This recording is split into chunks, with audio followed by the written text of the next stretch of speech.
In today's video, I'm going to teach you how to create and manage GitHub teams. We'll walk through creating a team inside your organization, adding members, and granting that team access to repositories, so you can manage permissions the clean, scalable way.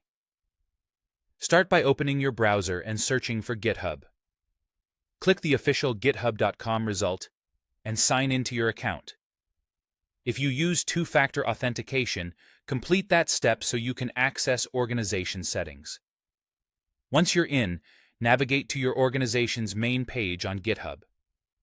If you belong to multiple organizations, double-check that you've selected the correct one from the organization switcher. From the organization's top navigation, open the Teams tab. This is the central place where all teams in your org live. To create a new team, click the green New Team button in the upper right. Now configure the team details.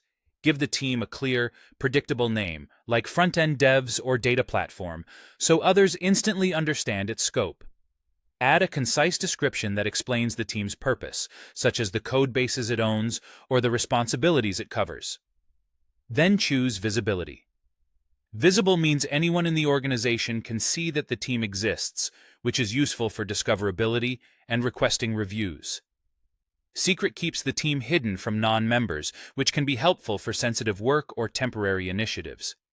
When everything looks good, click Create Team. With the team created, it's time to add people.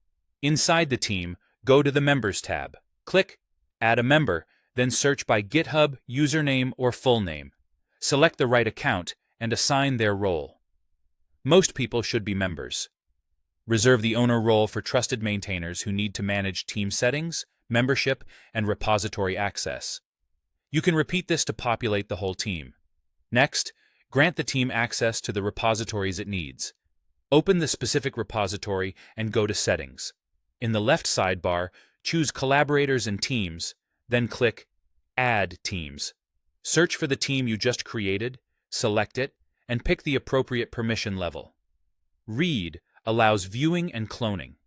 Triage is great for managing issues and pull requests without write access. Write allows pushing commits and creating branches. Maintain provides higher-level repo management. Admin grants full control, including settings and team permissions. Confirm to apply. And that's it. You've created a team, added members, and linked it to repositories for consistent, centralized access management.